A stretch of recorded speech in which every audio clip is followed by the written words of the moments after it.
So hi dear students, कालच्या सेशनमध्ये मी तुम्हाला एक गुगल फॉर्मचा लिंक दिला होता. त्या लिंकमध्ये प्रोबॅबिलिटी डिस्ट्रीब्युशनचे आणि पेअर ऑफ स्ट्रेट लाईनचे जे तुमचे डाऊट्स आहेत ना, तर ते मी तुम्हाला इमेज फॉर्मॅटमध्ये आणि PDF फॉर्मॅटमध्ये तुम्हाला अटॅच करून मला सेंड करायला सांगितलं होतं. सो पहा रे, तुमचा रिस्पॉन्स चांगला होता. तर आजच्या सेशनमध्ये मी काय करतोय, तुमचे जे प्रोबॅबिलिटी डिस्ट्रीब्युशनचे डाऊट्स आहेत ना, ते डाऊट्स मी तुम्हाला इथे क्लिअर करून देतोय. ना ट्रस्ट मी गाईज, जो तुमचा डाऊटचा लेवल होता ना, खरंच खूप जास्त चांगला होता. मी तर रिक्वेस्ट करेन पहा की ज्यांनी हा डाऊट विचारलाय, डेफिनेटली ते तर हा सेशन पाहतीलच, बट ज्यांचे डाऊट्स नाही पण आले ना त्या गुगल फॉर्मवरती, तर सर्वांनी हा सेशन नक्की पहा. बिकॉज एखादा डाऊट जर का एखाद्या पर्टिक्युलर स्टुडंटला आला असेल, दॅट मीन्स नक्कीच तो क्वेश्चन खूप चांगला असेल.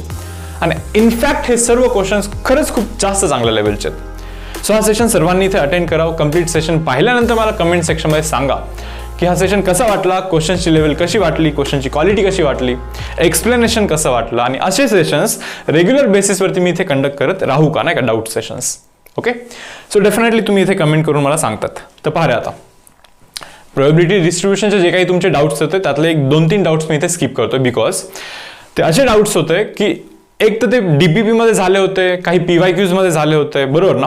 तर असे डाऊट्स मी इथे थोडंसं स्किप करण्याचा ट्राय करतो. बिकॉज तेच गोष्ट परत आता इथे पण रिपीट करण्याऐवजी काही युनिक क्वेश्चन्स डिस्कस केले तर डेफिनेटली ते बेटर असणार आहे. ओके, तर पहा रे, क्वेश्चन नंबर 1 काय म्हणतात. क्वेश्चन नंबर 1 मध्ये क्वेश्चन वाचून घ्या रे आधी. Okay, a random variable x takes the values. तो जो रॅन्डम व्हेरिएबल आहे ना आपला x, त्याच्या व्हॅल्यूज काय काय आहेत माहिती का. -1, 0, 1, 2 असे व्हॅल्यूज आहेत म्हणे विथ प्रोबॅबिलिटीज. प्रोबॅबिलिटीज काय आहे, 1 + 3p / 4. Fine. Then 1 - p / 4. Then 1 + 2p / 4. Okay, and then finally 1 - 4p, 1 - 4p / 4. Random व्हेरिएबलच्या व्हॅल्यूज आहेत, म्हणजे एक्सच्या व्हॅल्यूज आहेत आणि इथे प्रोबॅबिलिटीच्या व्हॅल्यूज आहेत. बरोबर ना. थोडंसं क्वेश्चन व्यवस्थित वाचूया पूर्ण, नाही का. Random variable x takes the values. ठीक आहे, एक्सच्या व्हॅल्यूज आहेत, प्रोबॅबिलिटीच्या व्हॅल्यूज अशा आहेत. ठीक आहे यार, चलो. वेर p varies over real number, म्हणजे ते म्हणतात की पीचा व्हॅल्यू हा रिअल नंबर मधला काही असू शकतो. ठीक आहे, मान्य. Then the minimum and maximum value of mean of x will be. Minimum value of mean आणि मॅक्सिमम व्हॅल्यू ऑफ मीन हे आपल्याला इथे फाइंड करायचं. मग तुम्ही म्हणाल सर मीन तर समेशन ऑफ pix असतो, मग हे मिनिमम आणि मॅक्सिमम का बोलतात, नाही का. जरा करून पाहूया ना. करून पाहिल्यानंतर मे बी थोडीशी आणखीन आयडिया येईल आपल्याला, क्लिअर होईल थोडंसं, नाही का. तर एक काम करतो मी, इथे लिहितो pix आहे. करून तर पाहूया. pix आहे, पहा रे. -1 - 3p / 4. फाईन. pix आहे, अरे झिरोज म्हणतो. pix आहे 1 + 2p / 4. pix आहे गाईज 2 - 8p / 4. करायचं का ऍडिशन जरा. Expected value that is e(x) is equal to सर्वांचं ऍडिशन करा. चला. -3p + 2p इज -p ना. -p - 8p is -9p. ठीक आहे, पुढे 2 + 1 is 3 -1 is 2. Okay, so 2 - 9p / 4. Denominator सर्वांचा 4च आहे, बरोबर ना. सो हा आहे मीन.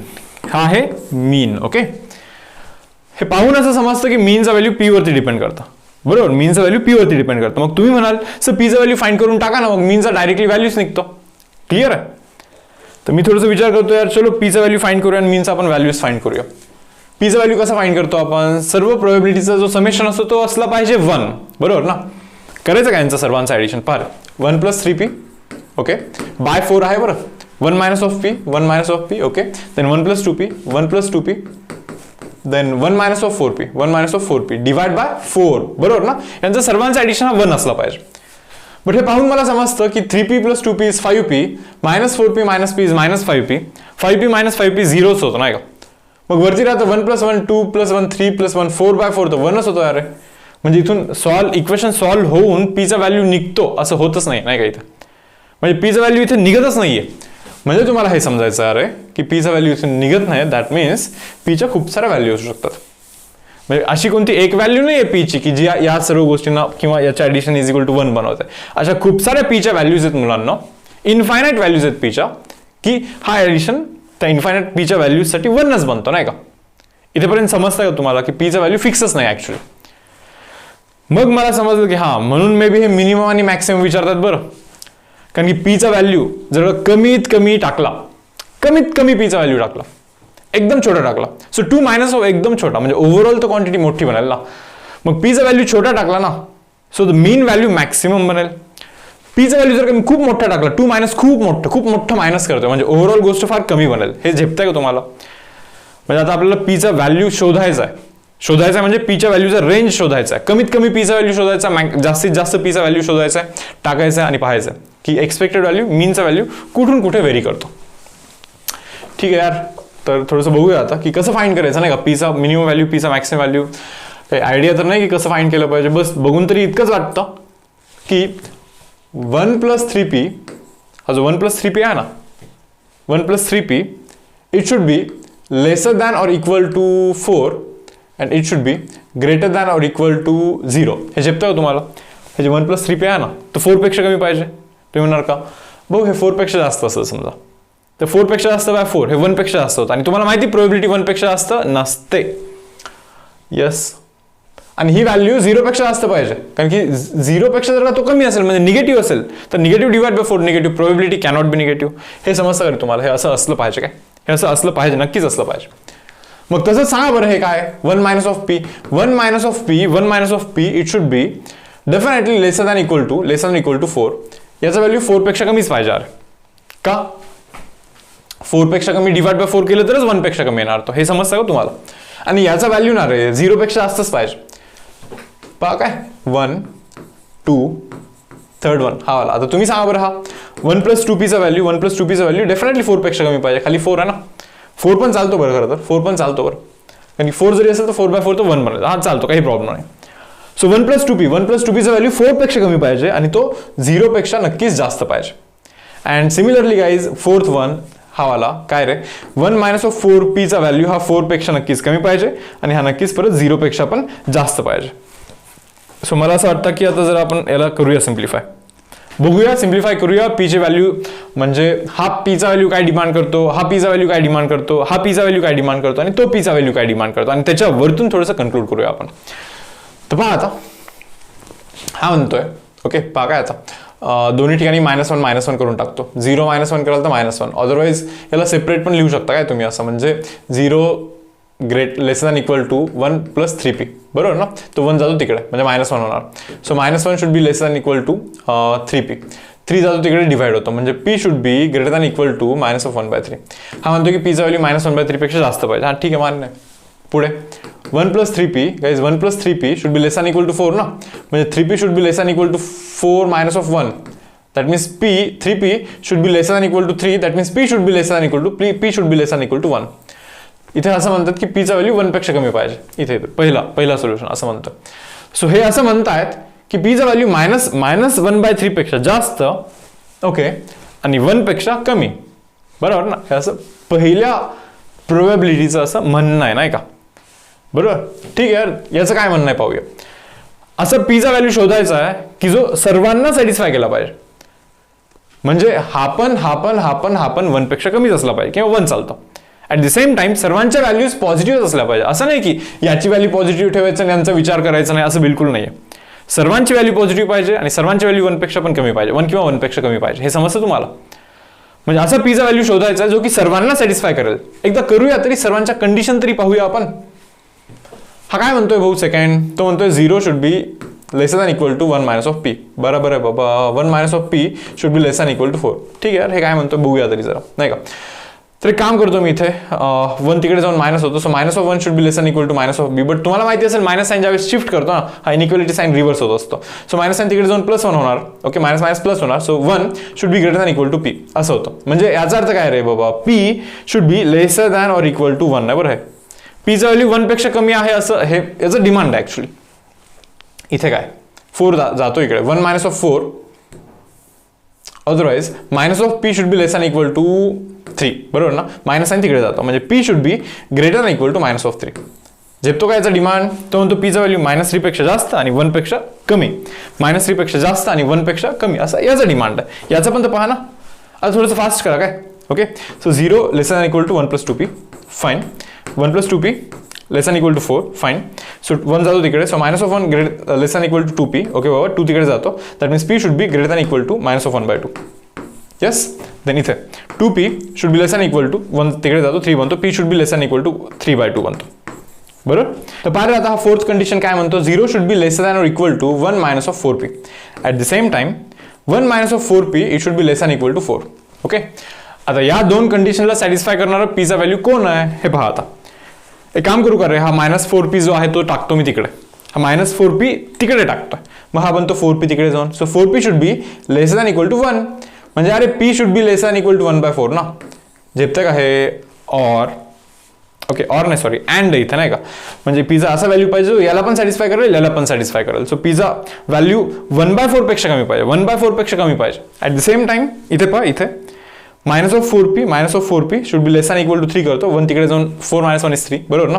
So pizza value should be greater than equal to -3/4. हे झेपतंय का तुम्हाला? नीट पहा काय केलं.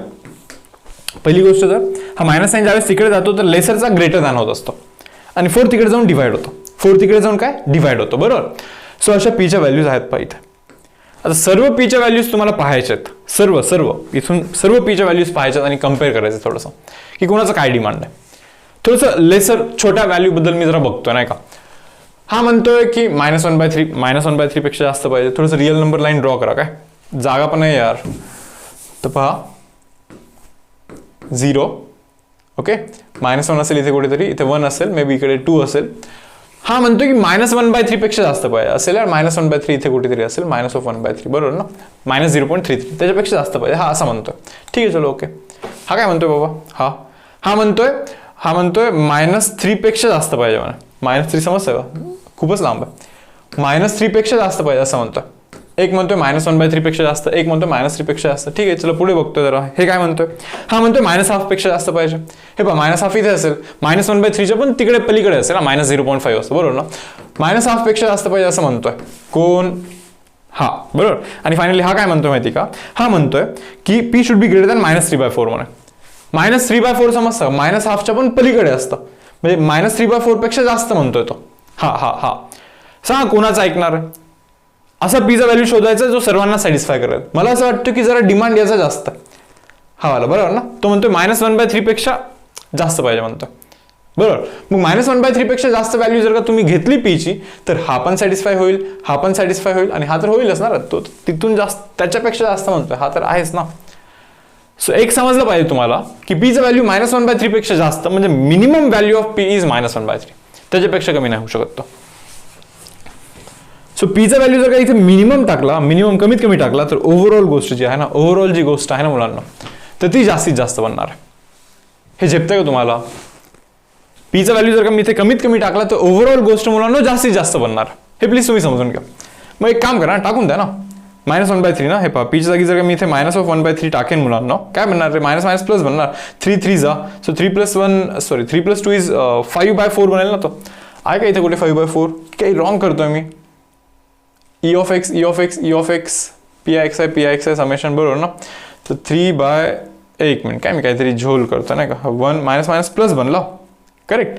सो 3 3 जा, 2 + 3 इज 5/4 आहे ना. 5 सॉरी मी 5/4 नीट नाही पाहिला यार, 5/4 आहे इथे नाही का. So option number D directly लिहू शकता, बट ठीक आहे ना, आणखीन थोडंसं नीट व्यवस्थित विचार करूयाच आपण, थोडंसं आणखीन शिकून घेऊया व्यवस्थित.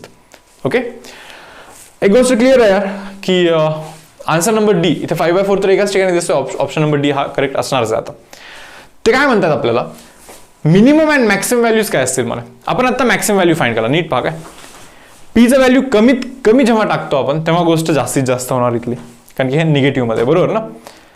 आता काही स्टुडंट्सला वाटेल सर पीचा व्हॅल्यू जर का समजा ॲज्युम करा जस्ट सर की पीचा व्हॅल्यू जर का -3 टाकला असता, -3 मायनस प्लस बनला असता, 9 × 3 27 + 2 29/4 बनला असता.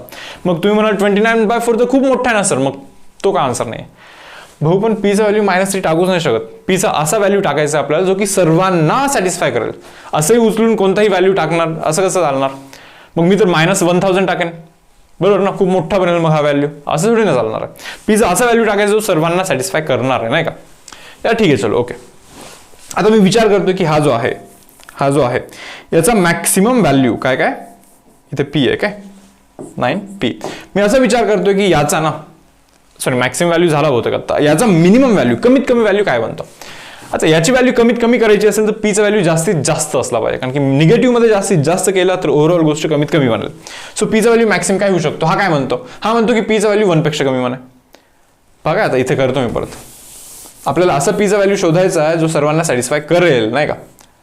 0 एक म्हणतोय 1 पेक्षा कमी, पहिला म्हणतोय 1 पेक्षा कमी म्हणा, दुसरा म्हणतो, अरे दुसरा पण परत 1 पेक्षा कमीच म्हणतो, दोघांचं म्हणणं सेम आहे बाबा, 1 पेक्षा कमी, इथे 1 नाही काय.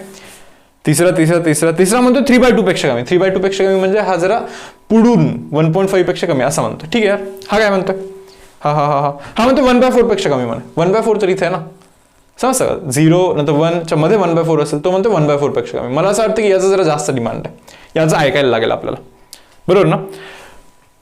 पीचा असा व्हॅल्यू जो सर्वांना सॅटिस्फाय करेल तो हाच आहे ना, 1/4 पेक्षा कमी. इथून जर कमी कराल ना तुम्ही पीचा व्हॅल्यू, तो सर्वांना नक्कीच सॅटिस्फाय करेल.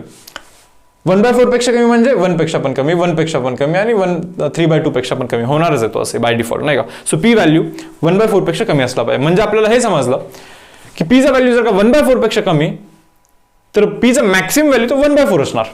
येस और नो. सो मॅक्सिमम व्हॅल्यू पीचा जर का मी इथे 1/4 टाकेन ना रे, 1/4 जर का टाकेन ना मुलांना, तर हा 4 जातो इथे, 4 into 2 8 - 9 is -1 डिवाइड 4 16 म्हणतो, -1 डिवाइड बाय 16 बनणार. सो -1/16 मुलांना मिनिमम व्हॅल्यू बनणार आहे कोणाची, तर मीनची, नाही का, एक्सपेक्टेड व्हॅल्यूची मिनिमम व्हॅल्यू ती बनणार. तर पहा मुलांना, तुम्हाला असं वाटेल मे बी की सीईटीला इतके डिफिकल्ट सम येतात का खरंच, नाही का, किंवा इतके लेंदी सम येतात का. हे पहा रे, सीईटीला मेजॉरिटी ऑफ सम एकदम सोपे असतात, हे मलाही मान्य, मीडियम लेवलचे काही असतात, पण काही ट्रिकी समस पण असतात, थोडेसे लेंदीवाले सम्स पण असतात. ओके, मग इतका मे बी लेंदी येईल का असं नक्कीच तुमचा डाऊट असेल, तर मी तुम्हाला इतकं सांगतोय पहा. ओके, तुम्ही आत्ताच नका जज करू अरे की हा सम येईल का तो सम येईल, काही विचारू शकते सीईटी. लास्ट इयरच्या सीईटीचा पेपर तुम्ही पहा, काही क्वेश्चन्स आहेत असे, नाही का, की खूप थोडेसे लेंदी, एकदम भयानक लेंदीवाले क्वेश्चन पण असतात. अरे असं नाही की प्रत्येक क्वेश्चन सोपाच असतो. ओके, बट तुमचं थिंकिंग असं पण असलं पाहिजे की सीईटीला जर का तुम्हाला 100% स्कोर मारायचं समजा मॅथमॅटिक्समध्ये, बरोबर. सो कधी आपल्याला ना थोडंसं सीईटीचं थोडंसं वरती जाऊन पण अभ्यास करायला लागतो, एकदम थोडंसं वरती जाऊन. ओके, मग तुम्ही असंच समजा की मे बी आपण या सममध्ये एकदम थोडंसं वरती गेलेलो आहे आपण, बरोबर ना. मला माहिती आहे ॲक्च्युअलमध्ये की इतकं वरती नाही येते ॲक्च्युअली, एक्झॅक्टली सीईटीचंच लेवल, बट स्टील तुम्हाला जर का असा डाऊट येत असेल तर तुम्ही असं समजू शकता. ओके, पहा आता नेक्स्ट सम काय म्हणतायत. एक गेम आहे म्हणे, एक गेम आहे, ठीक आहे चलो.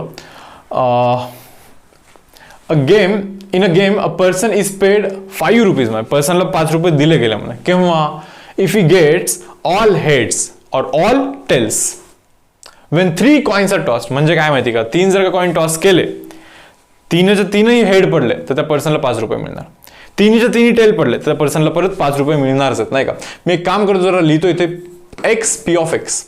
ओके, आणि इथे पैसा लिहितो, पैसा. ओके, ठीक आहे चलो. 0 हेड पडण्याची प्रोबेबिलिटी इज 1/8, 1 हेड पडण्याची प्रोबेबिलिटी इज 3/8, 2 हेड पडण्याची प्रोबेबिलिटी इज अगेन 3/8, आणि 3 हेड पडण्याची प्रोबेबिलिटी इज गाईज 1/8. पहा, हे तर तुम्हाला सांगण्याची गरज नाही काय, तुम्हाला तो सॅम्पल स्पेस माहिती असेल ना, बरोबर ना. HHH, HHT, STH, STT, correct. Then TTT, TTH, THT and then THH. हा सॅम्पल स्पेस असतो आपला. 0 हेड म्हणजे काय, टेल ना, एकच आहे असा, 1/8. समजलं ना, असं असतं, बरोबर. 5 जर का 0 हेड पडले तर त्या पर्सनला 5 रुपये मिळणार आहे, ठीक आहे यार. 3 हेड पडले तरी त्या पर्सनला 5 रुपयेच मिळणार आहे. पण जर का 1 किंवा 2 हेड पडले, जर वाचतोय पुढे मी आता, पहा काय म्हणतात ते. And he will pay ₹3. Okay, म्हणजे तो पे करेल 3 रुपये if either 1 or 2 heads shows, नाही का. म्हणजे 1 किंवा जर का 2 हेड पडले ना, 1 किंवा 2 हेड पडले ना, तर तो 3 रुपये वापस देणार आहे. म्हणजे -3 लिहू का इथे, वापस देतोय ना तो, म्हणजे -3 लिहितोय सिंपल. विचारतात काय ते, what can he expect on an average per game. म्हणजे ऑन अन ॲव्हरेज त्याला किती रुपये मिळतात, म्हणजे मीन काढायचं यार. कोणाचा मीन काढायचा माहिती का, पैशाचा मीन काढायचा. That means we want expected value of पैशाचा एक्सपेक्टेड व्हॅल्यू आपल्याला फाइंड करायचा, बरोबर ना. आणि तुम्हाला माहिती आहे एक्सपेक्टेड व्हॅल्यू ऑफ एक्स म्हणजे PIX आहे. मग एक्सपेक्टेड व्हॅल्यू ऑफ पैसा म्हणजे PI पैसा. करा या दोघांचा मल्टिप्लिकेशन 5/8, या दोघांचा मल्टिप्लिकेशन गाईज -9/8, या दोघांचा मल्टिप्लिकेशन अगेन -9/8. फाईन, या दोघांचा मल्टिप्लिकेशन इज 5/8. करा रे, करा ऍडिशन करा सर्वांचा PIX ऍडिशन, बरोबर. 5 + 5 is 10, 10 - 18. Okay, 10 - 18 is -8, -8/8 and that is equal to -1. So मला वाटतं त्याला 1 रुपये द्यायला लागेल, लॉस ऑफ 1 रुपीज ना. -1 आला म्हणजे लॉस ना, सो त्याला लॉस होता ऍक्च्युअली 1 रुपयाचा. हा जर का गेम त्यांनी खेळला ना तर त्याला 1 रुपयाचा लॉस आहे इथे. येस स्टुडंट्स, ठीक आहे. चलो जातोय पुढे. पहा आता क्वेश्चन नंबर 49 नाही, क्वेश्चन नंबर 3 आहे ॲक्च्युली. याच्यामध्ये थोडंसं एक वेगळा कॉन्सेप्ट आहे परत. 11चा एक कंडिशनल प्रोबॅबिलिटी म्हणून एक कॉन्सेप्ट आहे. ओके, तर तो आपण इथे डिस्कस करतो. बट त्याआधी काही गोष्टी समजून घ्या तुम्ही इथे. मला माहिती मेजॉरिटी ऑफ मुलांनी 11चं प्रोबॅबिलिटी बऱ्यापैकी ऑप्शनला टाकलेलं असतं. ऑप्शनला टाकलेलं असतं म्हणण्यापेक्षा शिकलेलं नसतं. त्याचे भरपूर सारे रिझन्स आहेत. जसं की 11चा सिलेबस थोडासा मोठा आहे बट खूप कमी टाईममध्ये संपवायचं असतं. सो मेजॉरिटी ऑफ क्लासमध्ये किंवा मेजॉरिटी ऑफ कॉलेजेसमध्ये प्रोबॅबिलिटी हा लेसन थोडंसं घाईघाईत होतो, कारण की एंडवाला लेसन आहे. सो लाईक असं उडवला जात होतो. ठीक आहे, तर आता एक काहीतरी कॉन्सेप्ट सांगतो मी तुम्हाला इथे. पहा समजते का? नसेल जरी समजली तर ज्यावेळेस प्रोबॅबिलिटी मी तुम्हाला शिकवेन ना 11चा, त्यावेळी नक्की समजेल तुम्हाला, बरोबर. पण कधी कधी काय असतं माहिती का, की त्यावेळेस समजण्यासाठी कधी कधी त्याचा म्हणजे त्या आर्टिकलचा अटेम्प्ट हा कधीतरी आधी केला असेल तर बरं पडतं. म्हणजे तुम्हाला हे समजतं का की एखादा कॉन्सेप्ट असतो, कधी कधी फर्स्ट अटेम्प्टमध्ये नसतो समजत, बट तोच कॉन्सेप्ट सेकंड अटेम्प्टमध्ये थोडासा व्यवस्थित समजतो. काइंड ऑफ असंच आर्टिकल आहे. आपण कदाचित फर्स्ट अटेम्प्टमध्ये नाही समजणार, बरोबर, पण ज्यावेळेस तुम्ही सेकंड अटेम्प्ट कराल ना, म्हणजे प्रोबॅबिलिटी ज्यावेळेस शिकू ना आपण, मे बी असं होऊ शकतं की त्यावेळी व्यवस्थित कळेल. मग काही लोक म्हणतात सर हा समजणारच नाही तर हा स्किप करू का? भाऊ जर का तू हा स्किप करशील तर प्रोबॅबिलिटीमध्ये ज्यावेळेस मी तुला शिकवेन ना तर तो तुझा फर्स्ट अटेम्प्ट होईल. मग तिथे तुला लाईक थोडासा प्रॉब्लेम होईल, बरोबर. या थोड्याशा गोष्टी समजून घ्या प्लीज. अरे बाबा काय CDF cumulative distribution function of a discrete random variable x is cumulative distribution function दिला आहे. ठीक आहे, आता क्युम्युलेटिव्ह दिला तर मला असं वाटतं की प्रोबॅबिलिटी डिस्ट्रीब्युशन फंक्शन जरा मी इथे फाइंड करतो. काय प्रोबॅबिलिटी डिस्ट्रीब्युशन फंक्शन जरा आपण इथे फाइंड करून बघूया. x p of x बरोबर 1 2 3 4 5. पहा -3 आहे, -1 आहे, 0 आहे, 1 आहे, 3 आहे, 5 आहे. हो हा संपतच नाही. 7 आहे आणि त्याच्यानंतर आहे 9 आहे, बरोबर ना. चला टाका सर्वांचे डिटेल्स. -3च्या खालती 0.1, त्याच्यानंतर 0.2. या दोघांचा डिफरन्स टाकायचा असतो. या दोघांचा डिफरन्स 0.2 अगेन टाकला. या दोघांचा डिफरन्स 0.15 टाकला. या दोघांचा डिफरन्स आहे 0.1 0.05 देन 0.1. हे असं आहे. पहा काय विचारलं, काय थोडंसं पहा. असं जे काही विचारलं ना ते तुम्हाला आपल्याला माहितीच नाही ॲक्च्युली हे काय, हे डिनोशन, हे असं कशाचं डिनोशन हे मे बी माहीत नाही. ठीक आहे, मी थोडंसं रीड करून सांगतोय. पहा हे काय असतं. त्याला असं रीड करतात, find probability such that value of x is lesser than or equal to 3 given that value of x is greater than 0. given that value of x is greater than 0 असं असतं. म्हणजे कोणीतरी बघून सांगितलं की x चा value 0 पेक्षा जास्त आहे तर मग x ची व्हॅल्यू -3 पेक्षा कमी असण्याची प्रोबॅबिलिटी काय. आता काही स्टुडंट्स आहेत जे असा विचार करतायत, हे याला सोडूनच टाकतात ते, नाही का. ते म्हणतात की प्रोबॅबिलिटी एक्स ची व्हॅल्यू 3 किंवा 3 पेक्षा कमी, 3 किंवा 3 पेक्षा कमी ची प्रोबॅबिलिटी. म्हणजे इथून ऍडिशन ना, तो तर 0.75 बनेल ना. करा ना हे सर्व ऍडिशन करा ना. 0.75 बनेल, 0.75 बनेल, बरोबर. मग काय आन्सर 0.75 सांगणार का सर? हे बा 0.75 रॉंग आन्सर. पहिलं तर हे प्लीज तुम्ही समजून घ्या इथं. ओके, तुम्ही म्हणणार कसं काय? हे पहा थोडंसं व्यवस्थित समजून सांगतो. पहा एक दुसरा एक्झाम्पल घेतो, एक डाय थ्रो करण्याचा एक्झाम्पल घेतोय. ओके, एक जस्ट डाय थ्रो करतोय आपण, नाही का. तुम्हाला माहिती ना 1 2 3 4 5 6 काही पडू शकतं. सॅम्पल स्पेसिस 1 2 3 4 5 6 मान्य आहे तुम्हाला. मग मी जर तुम्हाला विचारेन की यार तू सांग 4 पडण्याची प्रोबॅबिलिटी काय, तर तुम्ही 1/6 सांगाल ना. तुम्ही 4 पडण्याची प्रोबॅबिलिटी मुलांना 1/6 सांगाल ना. Common sense. 4 पडण्याची प्रोबॅबिलिटी 1/6.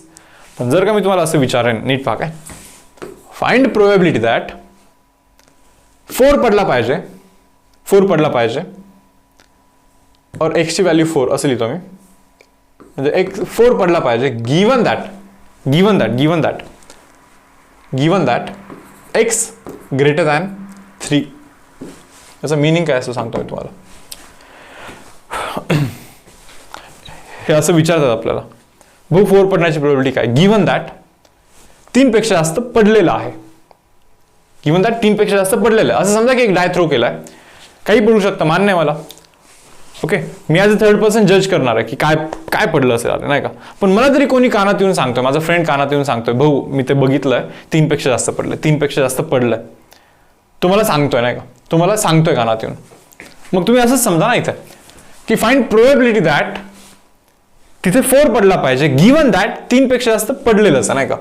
मग जो माझा फ्रेंड मला सांगतोय की 3 पेक्षा जास्त पडलेलंच आहे, तर मी तर इतकाच विचार करेन ना आता की सॅम्पल स्पेस हा फक्त 4, 5 आणि 6 आहे.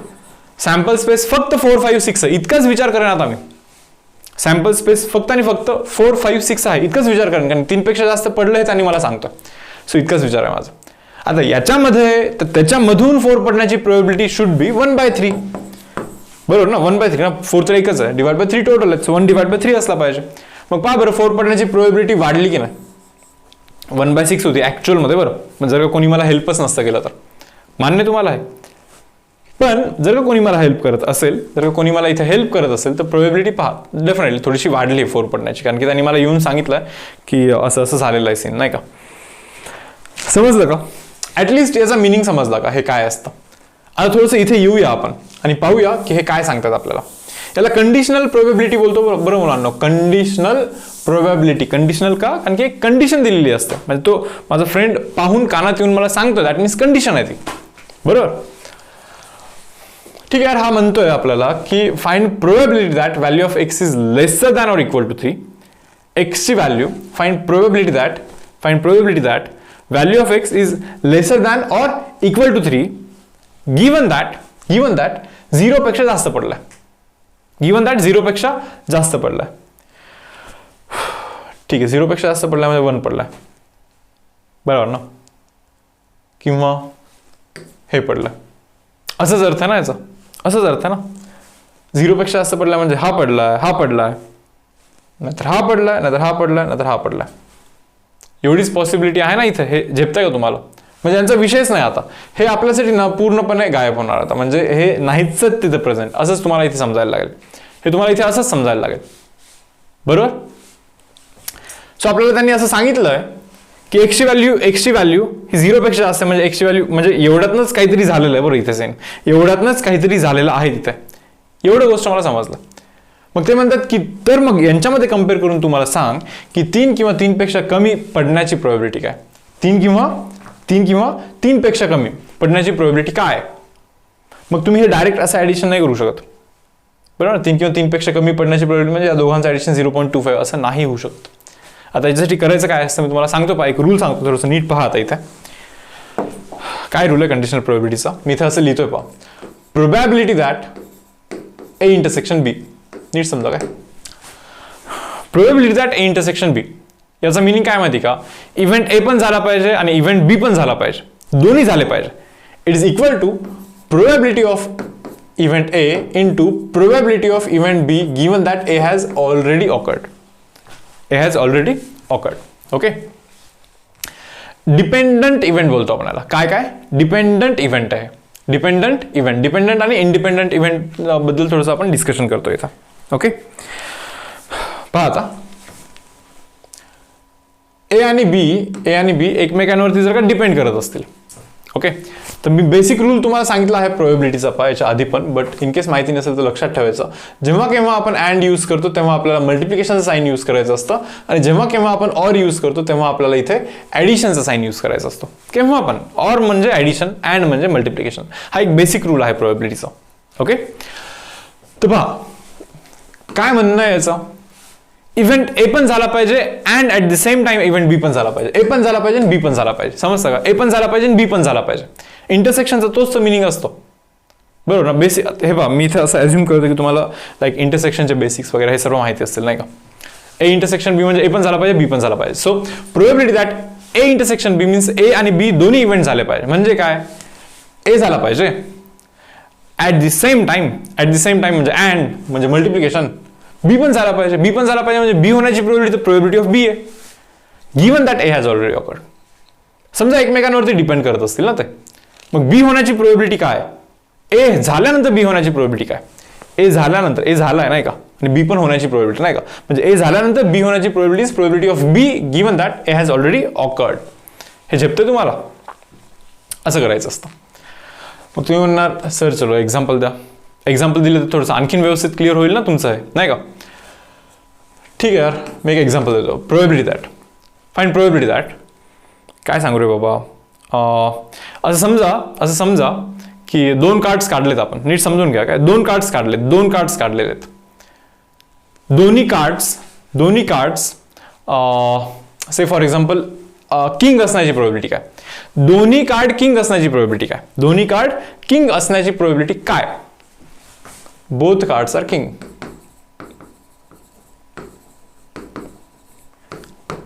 ओके, मग काय करत असतो माहिती का आपण, यार दोन्ही कार्ड किंग पाहिजे, म्हणजे पहिला कार्ड किंग आला पाहिजे and at the same time म्हणजे इनटू दुसरा कार्ड पण किंगच आला पाहिजे, गिवन दॅट पहिला किंग ऑलरेडी झाला आहे. असंच लिहितो ना आपण, आता जसं एक्सप्लेन केलं त्यानुसार तर हे असंच आहे. मग पहिला कार्ड किंग निघण्याची प्रोबॅबिलिटी इज 4/52. किती 4/52, कारण की 4 किंग असतात आणि टोटल तर 52 काढायचं, 4/52 इनटू दुसरा कार्ड पण किंग असण्याची प्रोबॅबिलिटी. भाऊ एक किंग गेलाय, आता 3 किंग उरले नाही का, आणि 51च कार्ड उरलेत, सो म्हणून 3/51 करायला लागतं आपल्याला. किती 3/51 करायला लागतं, हे समजतं. सो ही असते ती प्रोबॅबिलिटी. क्लिअर आहे. याला तुम्ही आणखीन दुसऱ्या वेनी पण करू शकता बरं. काही जण म्हणते सर दोन्ही कार्ड किंग ना, दोन्ही कार्ड काय किंग ना, टोटल किंग 4 असतात सर, मग तुम्ही 4 मधून 2 काढा, बरोबर. So these are favourable ways. Total तर 52 कार्ड्स आहेत, 52 मधून 2 काढा, these are total ways, favourable by total ways. Probability तर अशी असते ना. मग हे काय लिहिताय तुम्ही, हे बा याला जर का तुम्ही एक्सपांड कराल, 4c2 म्हणजे काय रे, 4 factorial divide by difference that is 2 factorial into 2 factorial तर राहायचं आहे, डिवाइड बाय 52c2 म्हणजे 52 factorial divide by difference is 50 whole factorial, 2 factorial तर राहायचं आहे. हा 2 factorial cancel, 4 factorial by 2 factorial तर 4 × 3 बनतो. ओके, 52 बाय 50 फॅक्टोरियल तर 52 × 51 बनतं. हो हेच तर बनलं ना. समजतं का तुम्हाला, येऊन जाऊन दोन्ही डायरेक्शनने सेमच आन्सर येत असतं. कॉन्सेप्ट समजते तुम्हाला ही, काय सांगतो मी तुम्हाला, बरोबर. आता मला काय सांगायचं पुढे, आणखीन काय सांगायचं, थोडंसं नीट पहा आता.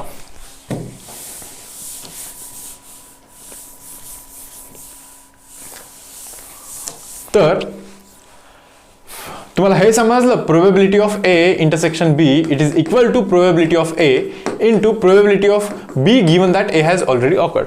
हे समजलं आपल्याला, बरोबर. इथे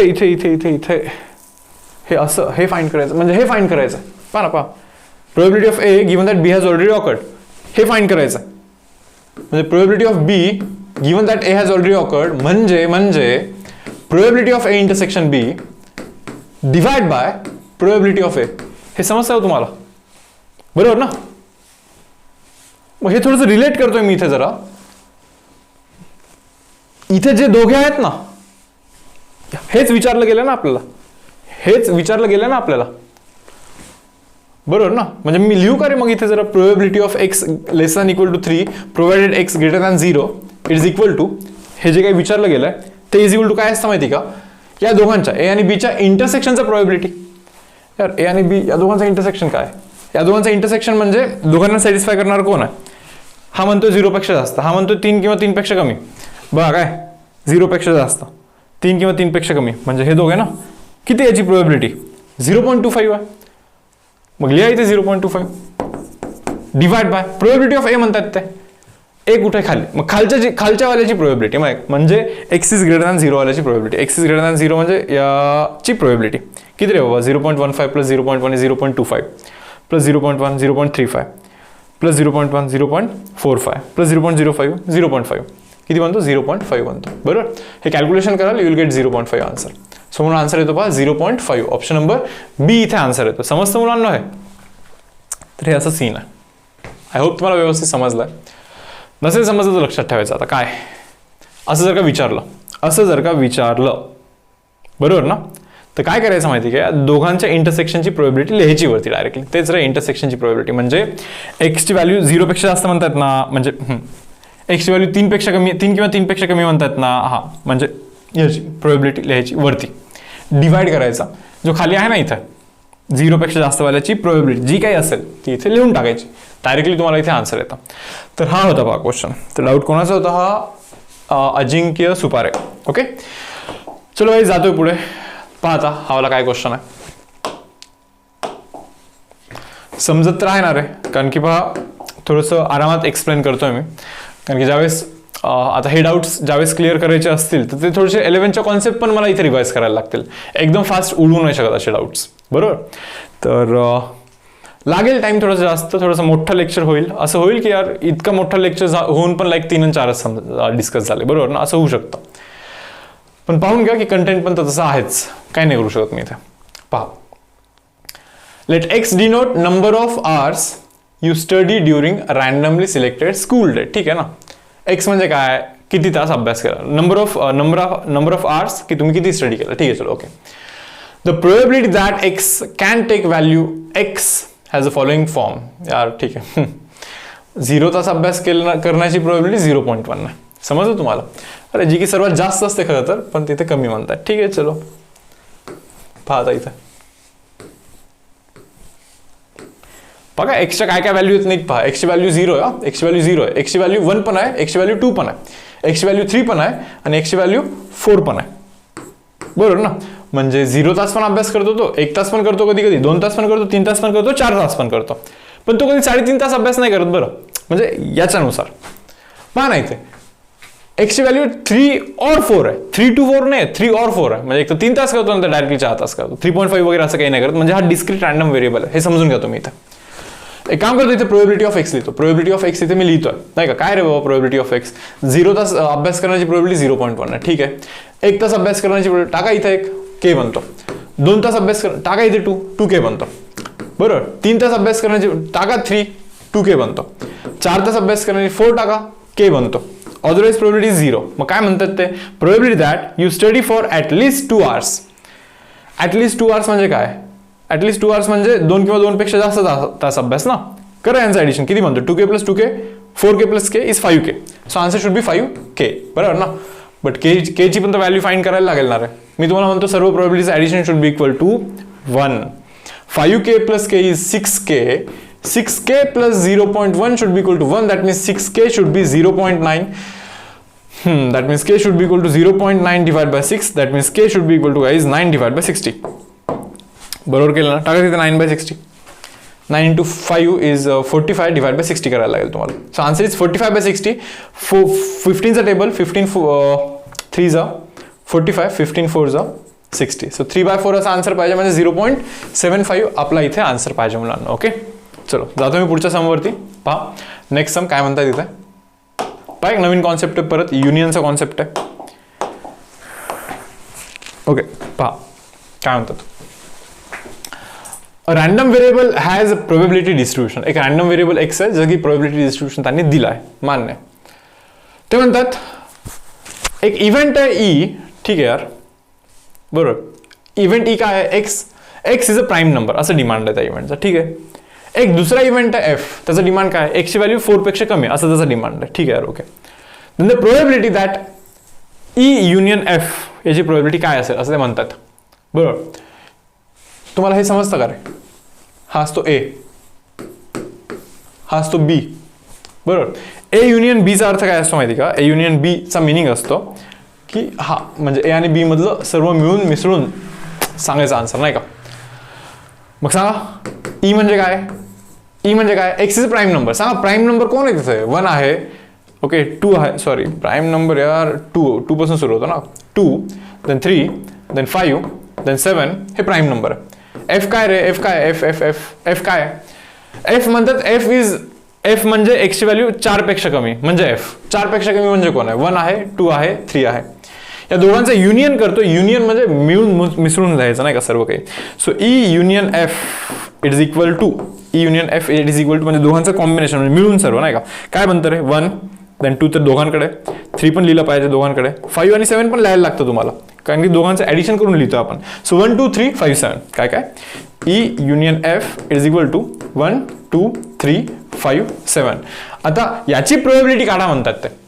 पहा 1 ची प्रोबेबिलिटी काय 0.15, 1 ची प्रोबेबिलिटी काय 0.15, ओके. प्लस 2 ची प्रोबेबिलिटी काय 0.23, ओके. प्लस 3 ची प्रोबेबिलिटी पहा 0.12, 5 ची प्रोबेबिलिटी पहा 5 ची 0.2, 7 ची प्रोबेबिलिटी पहा 0.07. मला वाटतं याचं ऍडिशन करा बरं तुम्ही. तुमच्या एंडवरती ठेवता का आहे, या दोघांचं ऍडिशन 0.3 बनतं. 0.3 प्लस 0.2 0.5 0.6 0.7 0.77 0.77 असा आन्सर बनणार आहे. ऑप्शन नंबर बी हा आन्सर बनतो मुलांना. ओके, जातोय पहा पुढे. ॲक्च्युली हा सम खरं तर डिस्कस झालाय बट घेतोय तरी पण 2 स्टुडंट्सचा डाऊट होता सो घ्यायला लागेल. ओके, नेहा सिंग.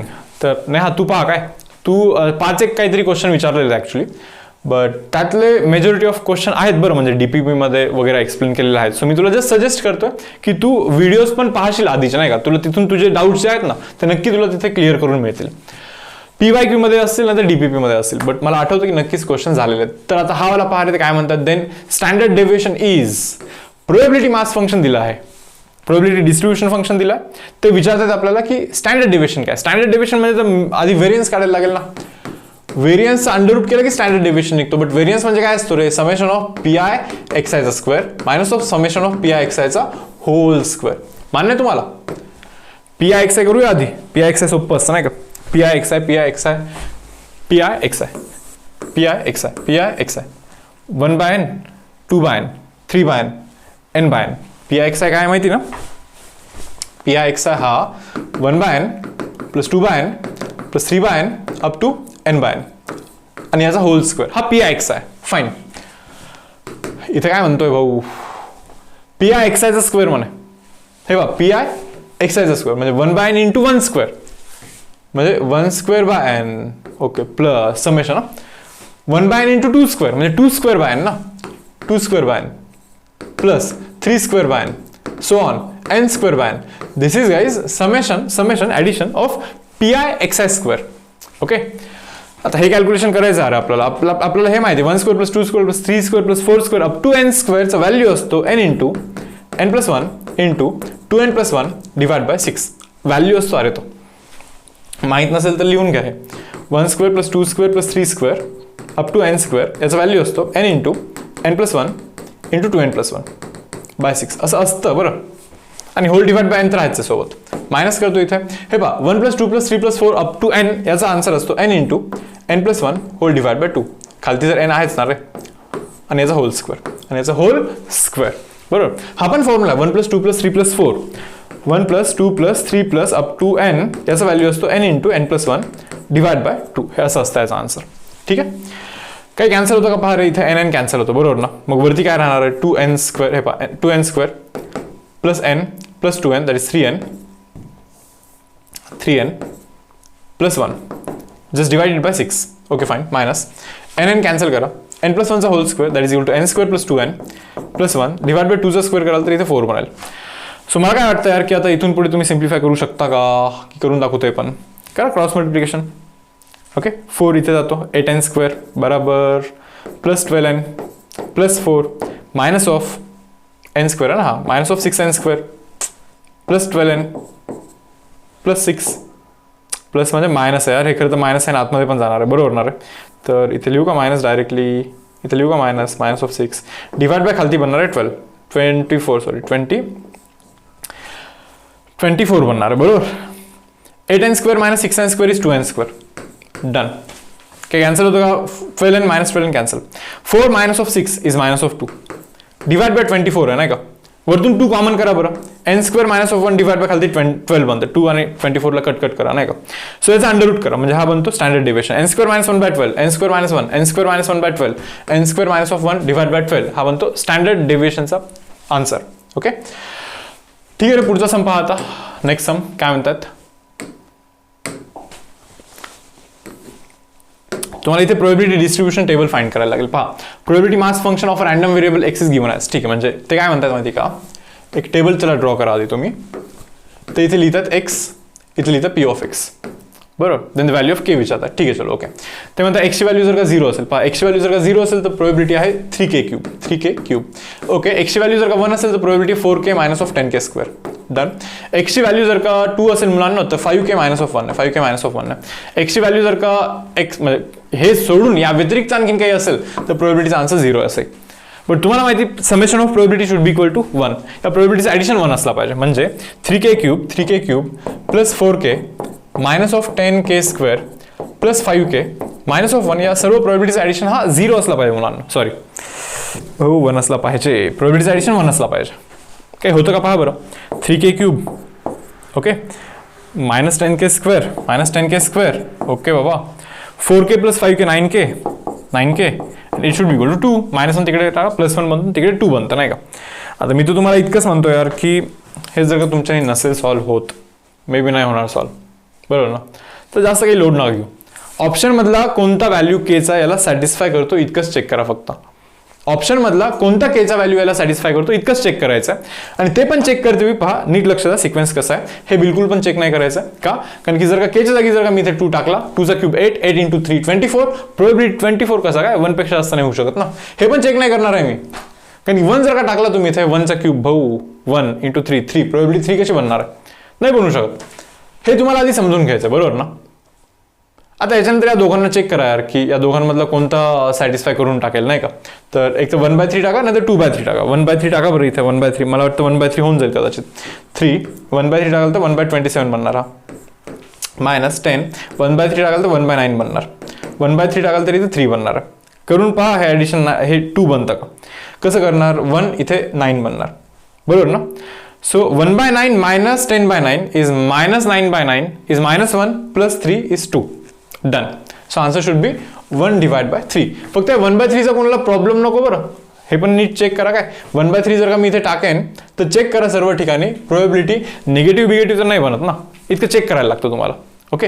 आणि जी की नाही बनत आहे, जी की निगेटिव्ह नाही बनत, सो चालतं आपल्याला ते. येस स्टुडंट्स, मी असं का म्हणतो यार की चेक करा म्हणून, का म्हणतो ते सांगतो. कारण की हा क्यूबवाला इक्वेशन आहे, क्यूबवाला k³. मग जर क्यूबवाला इक्वेशन असेल तर केच्या पण 3 व्हॅल्यू असतील ना, केच्या पण 3 व्हॅल्यू असतील ना. मग जर का हा पण असा व्हॅल्यू असेल, समजा हा पण असा व्हॅल्यू असेल की जो याला सॅटिस्फाय करत असेल. हे पहा केचे 3 व्हॅल्यू मिळतील हा इक्वेशन सिम्प्लिफाय केल्यानंतर. मग असेच जर का 3 व्हॅल्यू ऑप्शनमध्ये जर का दिले असतील, पहा या दोघांना तर स्किप केलं रे बाबा मी. फक्त 3 मधल्या 2 व्हॅल्यू जर का या 2 असतील समजा, तर हा जरी टाकाल तरी सॅटिस्फाय होणार आहे, तो सॅटिस्फाय होणारच आहे. समजतंय तुम्हाला, बरोबर. मग तुम्हाला चेक करायचं अरे की तो सॅटिस्फाय करतो का. मी तर चेक केलं तो होतोय सॅटिस्फाय. मग लगेच आन्सर क्लेम करण्याआधी ना आपल्याला हे पण चेक करायचं असतं की तो या कोणाला काही प्रॉब्लेम तर क्रिएट नाही करत आहे ना. म्हणजे 1/3 टाकल्यानंतर 1/3 इथे टाकल्यानंतर कोणी निगेटिव्ह तर नाही बनत आहे ना, किंवा कोणी 1 पेक्षा जास्त तर नाही बनत आहे ना. इनकेस जर का बनलं तर त्याला रॉंग करायला लागेल, आणि मे बी याच्यासाठी पण चेक करायला लागेल तुम्हाला. बट मला तरी असं वाटतं हा टाकून पाहाल ना तर हा यालाच सॅटिस्फाय नाही करत म्हणून तो रॉंग. बट तुम्ही करून पाहता, तर तुम्ही करून पहा. ओके. आय होप तुम्हाला समजलं मी काय बोललोय. ओके. पाहता नेक्स्ट सम. तर पाहिलं आता हा क्वेश्चन काय, अनुराग गाडे यांनी विचारलेला क्वेश्चन आहे. पहा, अ फेड आईज थ्रोन. ओके, ठीक आहे. Let x denote number of factors of the number on the upper most face. म्हणजे अप्पर मोस्ट फेस वरती जो काही नंबर पडला ना त्याच्या नंबर ऑफ फॅक्टर्स म्हणजे एक्स. नीट बघा, अप्पर मोस्ट फेस वरती काय काय पडू शकणार आहे. एक मिनिट, काय, येस, अप्पर मोस्ट फेस वरती काय काय पडणार आहे, बरोबर. एक तर 1 पडणार, नाही तर 2 पडणार, नाही तर 3 पडणार, नाही तर 4 पडणार, नाही तर 5 पडणार, नाही तर 6 पडणार. 1चे एकच फॅक्टर असतो 1चा. 2चे 2 फॅक्टर आहेत. 2चा एक फॅक्टर 1 आहे आणि एक फॅक्टर 2 आहे. 3चे पण 2 फॅक्टर आहेत. एक फॅक्टर 1 आहे, एक फॅक्टर 3 स्वतः आहे. 4चे 3 फॅक्टर आहेत. एक फॅक्टर 1 आहे, एक फॅक्टर 2 आहे आणि एक फॅक्टर 4 स्वतः. 5चे ना मुलांना 2 फॅक्टर आहेत. एक 1 आहे आणि एक 5 आहे. 6चे किती फॅक्टर्स आहेत पहा. 1 आहे, सॉरी 1 फॅक्टर आहे 6चा. 2 पण फॅक्टर आहे. 6/2 कराल तर चालतं, बरोबर. 3 पण फॅक्टर आहे, 6/3 कराल तरी चालतं. आणि 6 it self, that means total 4 factors आहेत. थोडंसं नीट वाचा क्वेश्चन काय म्हणतात ते. अ फेड डाय थ्रो, म्हणजे एकच डाय थ्रो केला, 2-2 3-3 डाय थ्रो करायचा विषय नाही आहे इथे. That x denote number of factors. X म्हणजे काय, number of factors. Number of factor किती फॅक्टर्स आहेत, number of factors of the number on the upper most face. म्हणजे अप्पर मोस्ट फेसवरती जो काही पडला ना त्याचे नंबर ऑफ फॅक्टर्स म्हणजे एक्स. त्याचे नंबर ऑफ फॅक्टर्स म्हणजे एक्स. ही गोष्ट समजली तुम्हाला. मग ते विचारतात find probability distribution of x. आपल्याला ते एक्सचं प्रोबेबिलिटी डिस्ट्रीब्युशन विचारतात. आता थोडंसं नीट पहा, लक्षात इकडे. तर इथे लिहितो एक्स, इथे लिहितो पी ऑफ एक्स. ओके. तर सांगा रे एक्सच्या काय काय व्हॅल्यूज होऊ शकतात. हे पहा, नंबर ऑफ फॅक्टर्स ना, नंबर ऑफ फॅक्टर्स होते ना इथे. नंबर ऑफ फॅक्टर किती, 1 होऊ शकतं नाही का. नंबर ऑफ फॅक्टरचं व्हॅल्यू 1 होऊ शकतं. नंबर ऑफ फॅक्टरचं व्हॅल्यू 0 पण होऊ शकतं इथे. समजतं का. नंबर ऑफ फॅक्टरचं व्हॅल्यू 0 पण, सॉरी 0 नाही यार, 2 होऊ शकतं. आणि नंबर ऑफ फॅक्टरचं व्हॅल्यू 3 पण होऊ शकतं. आणि फायनली नंबर ऑफ फॅक्टरचं व्हॅल्यू 4 पण होऊ शकतं. नंबर ऑफ फॅक्टर्सचा व्हॅल्यू 4 पण होऊ शकतो. नंबर ऑफ फॅक्टर्सचा व्हॅल्यू 1 होण्याची प्रोबॅबिलिटी काय रे, फॅक्टर 1 फक्त इथेच नाही का, नंबर ऑफ फॅक्टर्स 1 फक्त इथेच, म्हणजे 1 पडला तरच नंबर ऑफ फॅक्टर 1 होणार आहे, बरोबर. 1 पडण्याची प्रोबॅबिलिटी शुड बी 1/6. समजलं. नंबर ऑफ फॅक्टर्स 2 केव्हा होईल माहिती का, नंबर ऑफ फॅक्टर 2 होण्यासाठी 2 पडला तरी चालेल, 3 पडला तरी चालेल, म्हणजे 5 पडला तरी चालेल, म्हणजे 3 गोष्टी पडल्या तरी चालतील आउट ऑफ 6, म्हणजे 3/6 म्हणजे 1/2. झेपतंय. नंबर ऑफ फॅक्टर्स 3 होण्यासाठी फक्त एक्झॅक्टली 4च पडला पाहिजे, 4च पडला पाहिजे, म्हणजे एकच काहीतरी पडलं पाहिजे असं नाही का 4, बट डिवाइड बाय टोटल तर 6 आहेत ना, सो 1/6. नंबर ऑफ फॅक्टर्स 4 होण्यासाठी पण 6च पडला पाहिजे, म्हणजे एकच काहीतरी 6 पडला पाहिजे तसं नाही का, divide by total is 6. So हा असेल प्रोबॅबिलिटी डिस्ट्रीब्युशन. इथे मी फक्त 1/2 च्या जागी 3/6 लिहितोय जस्ट. सर्वांचं ऍडिशन करा बरोबर. 1 + 3 is 4 + 1 5 + 1 6/6 is 1. म्हणजे हे पण तुम्ही व्हेरीफाय करता की सर्व प्रोबॅबिलिटीचं ऍडिशन 1 बनतोय की नाही, नाही का, समजलं ना. हे पण मे बी तुम्हाला तिथे व्हेरीफाय करायला लागणार आहे. सो हा प्रोबॅबिलिटी डिस्ट्रीब्युशन आहे पायाचा. तर जाऊ पुढे मी. नेक्स्ट सम पहा काय म्हणता इथे. पहा आता याला पण थोडासा टाइम नक्कीच लागणार आहे एक्सप्लेन करण्यासाठी. कसं माहिती का रे की प्रोबॅबिलिटी डिस्ट्रीब्युशन किंवा इव्हन 11च्या प्रोबॅबिलिटीमध्ये परमिटेशन कॉम्बिनेशन पण लागतं. थोडंसं ॲडिशन थिअरम आणि मल्टिप्लिकेशन थिअरम याचे पण थोडेसे बेसिक्स लागतात. बट मी ट्राय करेन की जितकं व्यवस्थित होऊ शकेल तितकं व्यवस्थित एक्सप्लेन करून सांगेन तुम्हाला. पण तुम्ही हे पण समजून घ्या ॲट द सेम टाइम, जर का समजलं नाही ना तुम्हाला ओके तर पेशन्स लूज नाही करायचे, कारण की आपल्याला परमिटेशन कॉम्बिनेशन पण आहे 11th मध्ये आणि तो तुमच्या CET मध्ये पण इन्क्लूड केलेला लेसन आहे नाही का. प्रोबॅबिलिटी पण आहे 11चा. मग ज्यावेळी आपण 11चे ते 2 लेसन घेऊन होणार आहे तर नक्कीच या थोड्याशा गोष्टी आहेत ना एकदम क्लिअर होऊन जातील तुम्हाला. बट तरी पण मी आता इथे एक ट्राय मारतोय, पहा समजतं का. ते म्हणतात find probability distribution of number of doublets okay in 3 throws of a pair of die. In 3 throws of a pair of die. नीट समजून घ्या काय. In 3 throws of a pair of die. म्हणजे पेअर ऑफ डाय म्हणजे 2 डाय घेतोय मी, एकदा टाकतोय, दोनदा टाकतोय आणि तिसऱ्यांदा परत टाकतोय, म्हणजे हे 3 थ्रोज झाले of a pair of die. म्हणजे 2 डाय 3 वेळेस फेकायचेत. समजा 2 डाय 3 वेळेस फेकायचेत. भाऊ 2 डाय 1 वेळेस फेकलं तर असं पडतं, 2 डाय 1 वेळेस जर का फेकलं तर असं पडणार नाही का. आता डबलेट म्हणजे काय माहिती का, डबलेट म्हणजे या सर्व गोष्टी. डबलेट म्हणजे सेम गोष्टी पडल्या पाहिजे, सेम गोष्टी पडल्या पाहिजे. 1 1 2 2 3 3 4 4 5 5 6 6 याला बोलतो doublet. So probability of doublet is equal to 1/6. और तुम्ही असं समजा की probability of doublet is 6/36 that is equal to 1/6. बरोबर ना. टोटल डबलेट तर 6 आहेत आणि टोटल तर 36 आहेत. सो डबलेटची probability is 6 divide by total is 36. That means 1/6 हा डबलेटचा प्रोबॅबिलिटी. यार मान्य आहे आपल्याला डबलेटचा प्रोबॅबिलिटी 1/6 आहे, मान्य आहे. म्हणजे डबलेट न पडण्याचा प्रोबॅबिलिटी भाऊ, डबलेट न पडण्याचा probability it should be equal to 5/6. 1/6 doublet पडण्याची असेल तर 5/6 डबलेट न पडण्याची असेल, कारण की दोघांचं ऍडिशन पण तर 1 बनला पाहिजे ना. एक तर डबलेट पडेल नाही तर डबलेट नाही पडणार. श्युअरिटी आहे आणि जिथे कुठे श्युअरिटी असेल तिथे प्रोबॅबिलिटीचा ऍडिशन शुड बी 1. म्हणजे 1/6 असेल तर हा 5/6. अदरवाईज तुम्ही असं समजू शकता की डबलेट न पडणे म्हणजे हे आणि हे सर्व नाही का, म्हणजे 30 आहेत असे 30/36 कराल तर 5/6च येणार आहे असं म्हणतो. बरोबर. तर हे तर झालं यार की डबलेट म्हणजे जर का पेअर ऑफ डाय थ्रो केला तर डबलेट पडण्याची प्रोबॅबिलिटी ही आहे आणि डबलेट न पडण्याची प्रोबॅबिलिटी ही आहे. बट ते आपल्याला थोडंसं दुसरंच काहीतरी विचारतात. पहा जरा नीट ते काय विचारतात. ते आपल्याला असं विचारतात की तीन वेळेस जर का असे टाकले गेले नाही का, 1 2 3 3 वेळेस जर का पेअर ऑफ डाय थ्रो केला गेला बरोबर, मग त्याच्यामध्ये डबलेट पडण्याची जी डबलेट पडण्याचा जो काउंट आहे त्याला तुम्ही x बोला आणि त्या x चा प्रोबॅबिलिटी डिस्ट्रीब्युशन फाइंड करा. म्हणजे थोडंसं पहा नीट समजा काय.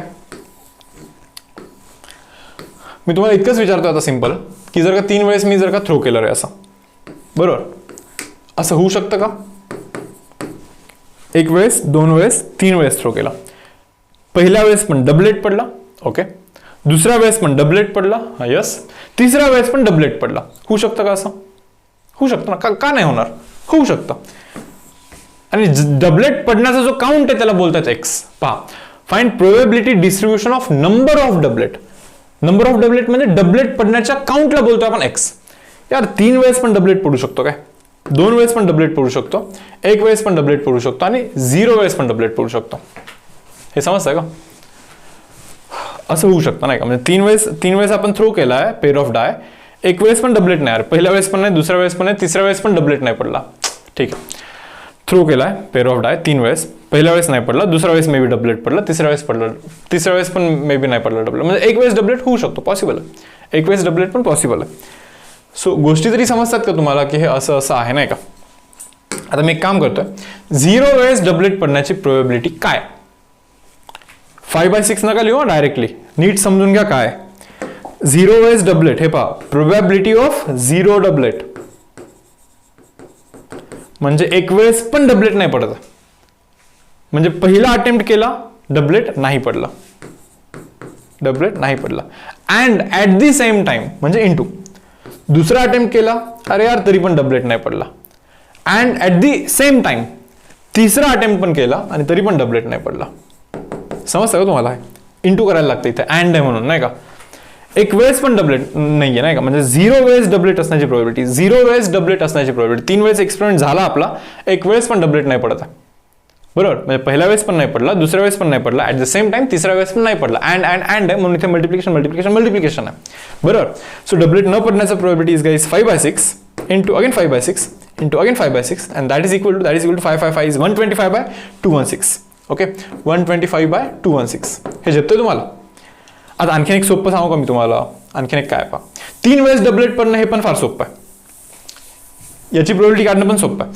प्रोबॅबिलिटी दॅट 3 वेळेस डबलेट पडला नाही का, 3 वेळेस डबलेट पडला म्हणजे काय रे, ते 3 वेळेस थ्रो केले की नाही पेअर ऑफ डाय, 3 वेळेस डबलेट पडतं, म्हणजे पहिल्या वेळेस पण भाऊ डबलेट पडला, दुसऱ्या वेळेस पण डबलेट पडला, तिसऱ्या वेळेस पण डबलेट पडला नाही का. And at the same time असतं नाही का, पहिल्या वेळेस पण पडला अँड, दुसऱ्या वेळेस पण पडला अँड, तिसऱ्या वेळेस पण पडला, म्हणून ते इंटू आहे, अँडचा इंटू येतो.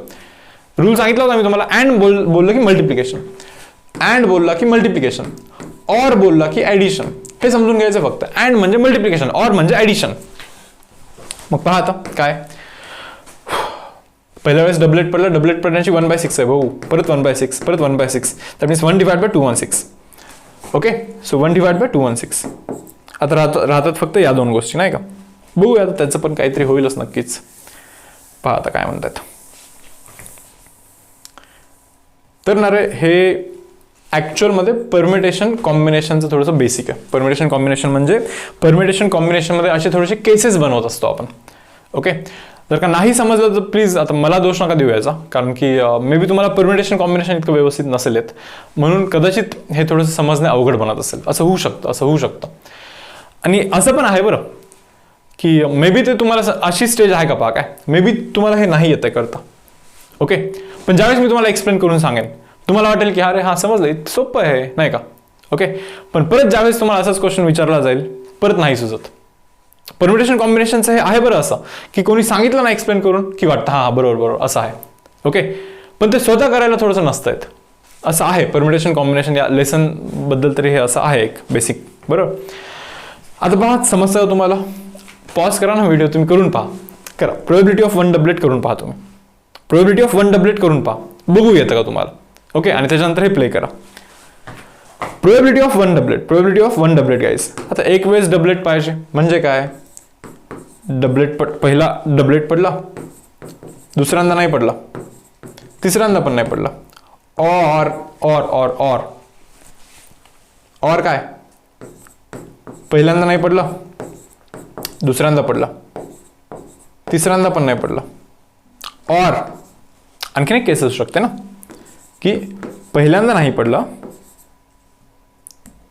दुसऱ्यांदा पण नाही पडला आणि तिसऱ्यांदा पडला. समजतं काय, असं असे 3 केसेस होऊ शकतात ना, बरोबर. इथे आणि इथे केसेस नव्हते बनले बरं, कारण की 0 वेळेस डबलेट म्हणजे काय, पहिल्यांदा पण नाही, दुसऱ्यांदा पण नाही, तिसऱ्यांदा पण नाही. 3 वेळेस डबलेट म्हणजे काय, पहिल्यांदा पण डबलेट, दुसऱ्यांदा पण डबलेट, तिसऱ्यांदा पण डबलेट. इथे केसेस होण्याचा प्रश्नच नाही ना. आता इथे केसेस होतात रे, जर का एक वेळेस डबलेट पडायचं असं म्हणलं ना, पहिल्यांदा पडला डबलेट, इथे 2 नाही, और पहिल्यांदा नाही, दुसऱ्यांदा पडला, तिसऱ्यांदा नाही, और 2 वेळेस नाही, तिसऱ्या वेळेस पडतं. समजतं तुम्हाला हे पहा. तर पहिल्या वेळेस डबलेट पडण्याचं प्रोबॅबिलिटी 1/6 आहे. इथे अँड असतं बरं, पण कारण की टोटल जो हा एक्सपेरिमेंट आहे 3 वेळेस करतोच आहे आपण. पहिल्यांदा डाय टाकला, दुसऱ्यांदा टाकला, तिसऱ्यांदा टाकला, पहिल्यांदा डबलेट पडला अँड दुसऱ्यांदा नाही पडला 5/6, अँड तिसऱ्यांदा पण नाही पडला 5/6 अगेन. ऑर मीन्स ऍडिशन जे सांगितलं होतं बेसिक. हे 25 हे किती बनतं रे, 25/216 बनतं की नाही. काय झालं भाऊ, जा खाली तू 25/216 ना, हे पण करून पहा, हे पण 25/216 बनतं, हे पण 25/216 बनतं, कारण की आहेत तर सेमच ना, दोन क्रॉसवाले, एक हे वाले दोन क्रॉसवाला आणि एक डबलेटवाला सेमच बनणार आहे बरोबर. हा पण 25 और म्हणजे ॲडिशन हा पण परत 25/216 बनणार, और म्हणजे ॲडिशन अगेन हा पण 25/216 बनणार.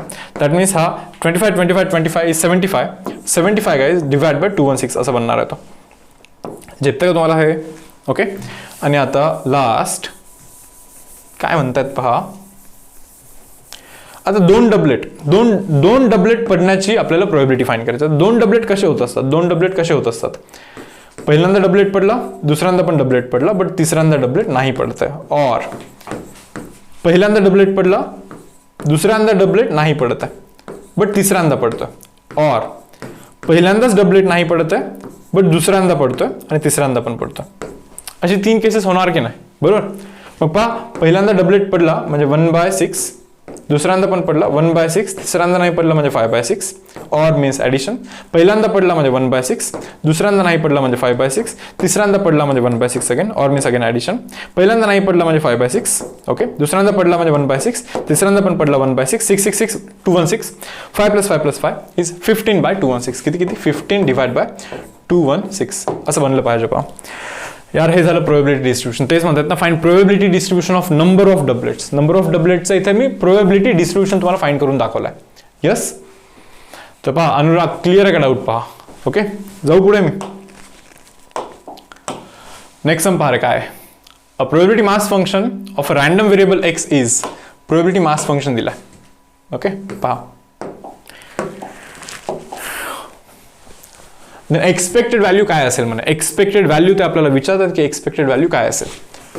प्रोबॅबिलिटी मास फंक्शन दिलं, एक काम करूया आपण प्रोबॅबिलिटी डिस्ट्रीब्युशन जरा करून पाहूया.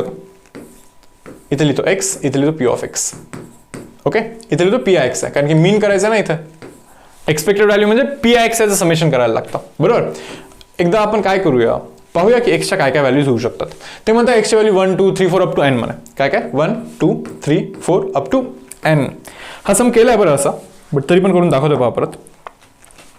प्रोबॅबिलिटी ऑफ एक्स, जेव्हा एक्सची व्हॅल्यू 1 येणार, एक्सची व्हॅल्यू जेव्हा 1 येणार, 1 टाका बरं तिथे. काय म्हणतात 2 इंटू ब्रॅकेट 1 टाकलं तर 1/n इंटू n+1. समजतं काय तुम्हाला?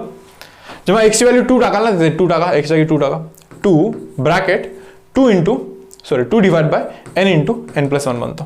मान्य आहे तुम्हाला? 2 टाकून 2 × 2 4 नका करू फक्त, कारण की एक पुढची स्टेप तुम्हाला थोडीशी इथे इमॅजिन करायला लागेल, म्हणून मी इथे 2 × 2 4 नाही करत, 2ला थोडंसं बाहेर ठेवतो. ओके, ठीक आहे. चलो 2च्या नंतर 3 टाका, 3 टाकलं तरी काय बनणार आहे, 2 थोडंसं बाहेर करा, 3 divide by n into n+1.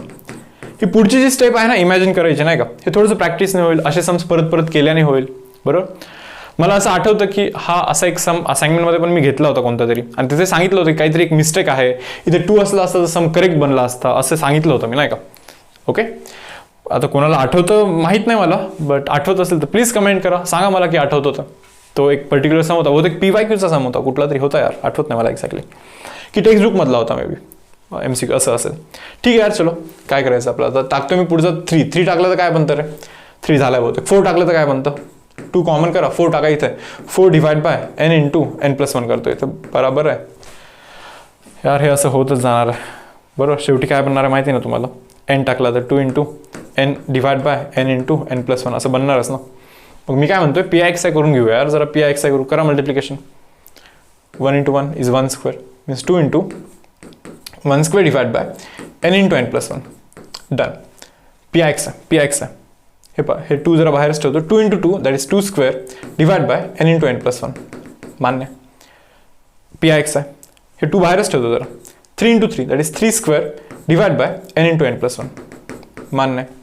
PIXI काय भाऊ, 4 × 4 that is 4 square divide by n into n+1. बरोबर सेम यार, 2 बाहेर, n into n is n square divide by n into n+1 असं बनतो की नाही. आता मी काय म्हणतो, या PIXIचं तुम्हाला करायचं ॲडिशन, सर्व ठिकाणी 2 यार 2 कॉमन करा ब्रॅकेटमध्ये, सर्वांचा denominator is n into n+1 तर आहेच आहे. ओके, मग मी म्हणतो की न्यूमरेटरमध्ये 1 स्क्वेअर + 2 स्क्वेअर + 3 स्क्वेअर + 4 स्क्वेअर, काय 1 square + 2 square + 3 square + 4 square up to n square आहे. आणि याचा फॉर्म्युला तर आपल्याला माहिती ना, 1 square plus 2 square plus 3 square plus 4 square up to n square formula असतो n into n plus 1 into 2n plus 1 divide by 6 into 2n plus 1 divide by 6 असा असतो. हे पहा रिपीट हा फॉर्म्युला खूप वेळेस येतोय बरं. लवकरात लवकर पार्ट करून घ्या इन केस जर का पार्ट नसेल झाला तर आता. n into n plus 1 cancel directly. So answer बनतो 3 1 इथे 2 1 2 3 बनतो इथे. So answer should be 2n plus 1 divide by 3 बनतो मुलांना. सेपरेट डिवाइड करा. आहे कसं आहे 2n plus 1 divide by 3 option number 1च आहे ना, ऑप्शन नंबर 1च आहे ना इथे. सो ऑप्शन नंबर 1 आपला इथे आन्सर असला पाहिजे मुलांना. येस पहा जातोय पुढे. नेक्स्ट सम काय म्हणतात पहा. तर पाहिलं आता अजिंक्य सुपारेचं डाऊट आहे. काय पहा, अ बॉक्स कंटेन्स 6 पेन्स. एक बॉक्स आहे त्याच्यामध्ये 6 पेन आहे. ओके, त्याच्यानंतर 2 ऑफ विच आर डिफेक्टिव्ह. या 6 मधले परत 2 खराब आहे, 2 पेन डिफेक्टिव्ह आहे आणि 4 पेन एकदम चांगले आहे. ठीक आहे. 2 pens are taken randomly from box. म्हणजे त्या बॉक्समधून 2 पेन उचलले डायरेक्टली अशा randomly. If a random variable x, x काय म्हणतो माहिती का, नंबर ऑफ डिफेक्टिव्ह पेन्स म्हणजे नंबर ऑफ डिफेक्टिव्ह पेन्स म्हणजे एक्स.